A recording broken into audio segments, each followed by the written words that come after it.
Assalamualaikum warahmatullahi wabarakatuh.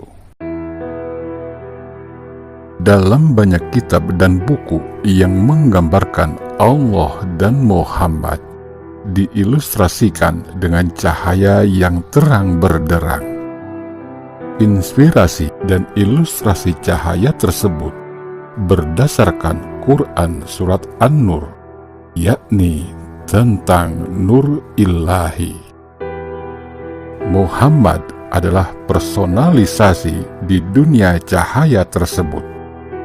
Maka dalam hal ini, sosok Muhammad yang kita perhatikan bukan person historisnya, melainkan esensinya dalam bentuk substansi Nur Muhammad. Cahaya pilihan dalam wujud manusia yang terpuji, sempurna. Sebab dengan Nur Muhammad itulah maka person historis Nabi Muhammad bermakrifat secara musyahadah dan mata telanjang. Dengan cahaya makrifat Nabi Muhammad, maka seluruh makhluk dapat mengenali dan melalui keutamaannya mengungguli seluruh makhluk yang ada.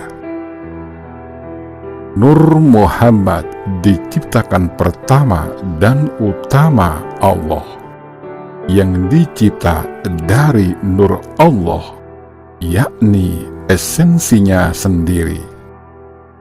Nur Muhammad merupakan realitas gaib yang menjadi inti segala penciptaan.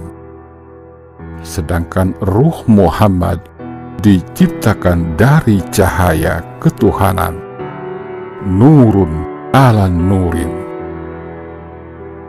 Jadi Muhammad pada hakikatnya adalah Nur Allah yang dalam bentuk lahir ia bernama Muhammad. Cahayanya khusus yang dikaruniakan Allah sendiri untuk merujuk pada keutamaan dan kemuliaan sebagai rupa awal, Al-Insan Al-Kamil. Inilah rahasia dari menyatunya syahadat Rasul ke dalam syahadat Tauhid.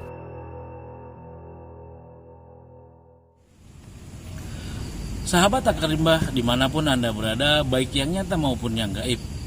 Pada kesempatan kali ini, tim Akarimah akan mengangkat kisah tentang Rasulullah Shallallahu Alaihi Wasallam menjelang wafatnya dengan sahabatnya yang bernama Uqasyah.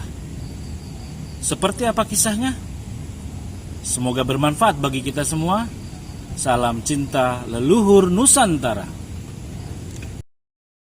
Suatu ketika menjelang wafatnya, Rasulullah Shallallahu Alaihi Wasallam mengumpulkan para sahabatnya. Kepada mereka, Nabi Muhammad Shallallahu Alaihi Wasallam menuturkan pesan, "Wahai kaum muslimin, sesungguhnya aku merupakan pemberi nasihat dan mengajak kepada jalan Allah. Aku tidak berdaya seperti saudara sebapak dan seibu. Maka siapa saja di antara kalian yang pernah aku sakiti, bangkitlah dan balaslah aku sebelum datang nanti pada kiamat kelak." Sabda beliau. Mendengar itu, seluruh sahabat diam tak berucap sepatah kata pun. 3 kali berturut-turut Nabi Muhammad Shallallahu Alaihi Wasallam menghimbau siapa saja di antara mereka agar membalaskan perbuatan yang pernah dilakukan setimpal. Tiba-tiba berdirilah seorang sahabat bernama Uqasyah. Dia pun menghampiri Rasulullah dan berkata, "Wahai Rasulullah, jika tidak engkau himbau, orang-orang 3 kali, tentu tidak ada yang berani membuatku untuk datang kepadamu. Apa yang kau inginkan, wahai Ukasah? Tanya Rasulullah. Ukasah kemudian menuturkan kesaksiannya. Pada waktu perang Badar silam, dia mengingat unta yang ditungganginya tiba-tiba lepas kendali, sehingga mendahului unta Rasulullah. Malah Ukasah sempat keluar dari rombongan pasukan Muslim. Ketika aku turun dari untaku dan mendekat ke arah engkau, saat itulah mendadak engkau mengayunkan cambuk, sehingga mengenai tubuhku. Aku tidak tahu saat itu, apakah engkau bermaksud mencambukku atau unta, tuturnya. Rasulullah pun memahami duduk perkaranya. Maka beliau menyuruh Bilal bin Rabah untuk meminta sebuah cambuk dari Fatimah di rumahnya. Putri Nabi pun sempat heran, untuk apa Bilal meminta cambuk, sedangkan yang disuruh tidak menjelaskan apa-apa. Di masjid, para sahabat sudah berkerumun. Mereka sesungguhnya menahan amarah terhadap Ukasah. Mengapa lelaki ini sampai tega meminta qisas, yakni hendak menghukum Rasulullah dengan cambuk?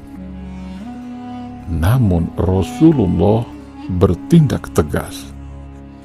Balasan sudah semestinya ditunaikan. Jangan sampai ada yang menjadi perkara di akhirat kelak. Ketika Bilal sampai, maka diserahkanlah cambuk itu kepada Ukasah. Abu Bakar, Umar segera menghadangnya. Wahai Ukasah, ambil cambuk itu dan biarkan aku yang dicambuk. Kami tidak rela engkau mencambuk Rasulullah, kata mereka bersamaan. Duduklah kalian, sesungguhnya Allah telah mengetahui kedudukan kalian berdua. Perintah Rasulullah. Sebenarnya bukan hanya Abu Bakar dan Umar, semua sahabat dan kaum muslimin yang berkumpul di sana ingin menjadi pengganti sebagai sasaran cambuk Ukasah. Namun Rasulullah sudah menjatuhkan instruksi.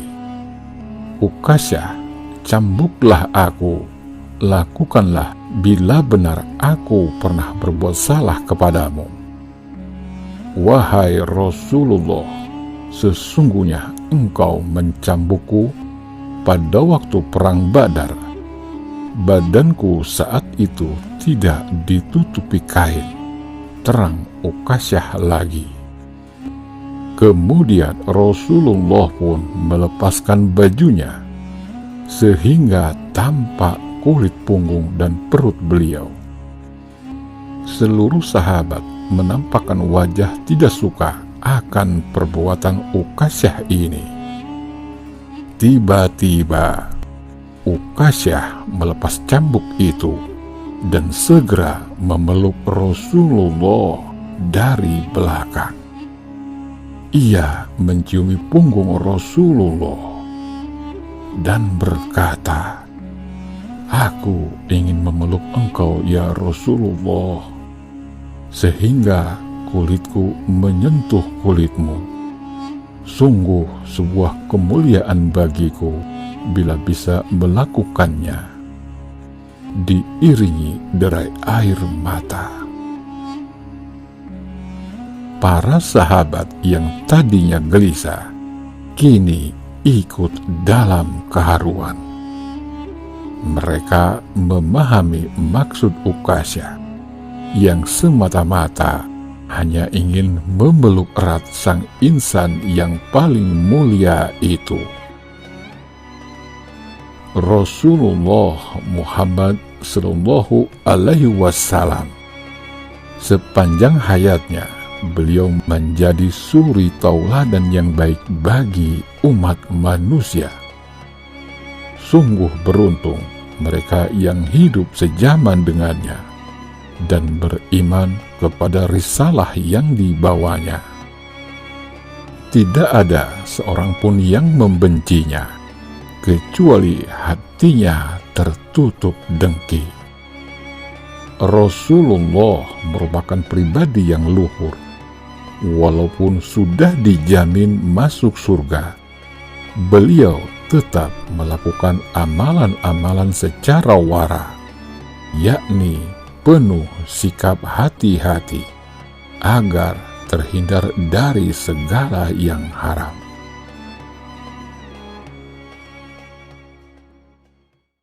Demikian sepenggal kisah manusia termulia, pembawa cahaya.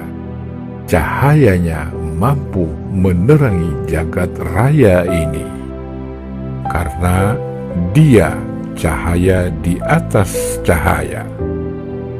Mohon maaf lahir dan batin jika ada kesalahan dalam ucapan. Dan terima kasih sudah menyaksikan tayangan ini. Semoga bermanfaat dan menjadi renungan diri. Sudah saatnya kita mentransformasikan diri kita secara totalitas. Selamat berjuang saudaraku. Semoga kita terpilih mendapat anugerah dan bimbingannya menuju cahaya abadinya. Mbah Jagat Nurjati mengatakan, zikir kepada Allah adalah makanan bagi jiwa. Memujinya menjadi minuman bagi jiwa, dan malu kepadanya menjadi pakaian bagi jiwa.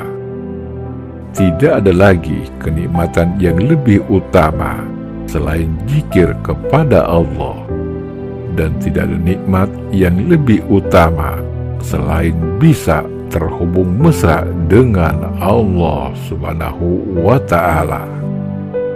Dan penyempurnanya adalah dengan berselawat kepada Nabi Muhammad Sallallahu Alaihi Wasallam.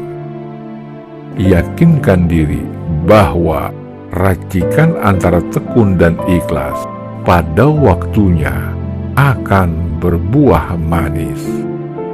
Di sana sesuatu yang tidak mungkin bisa menjadi mungkin.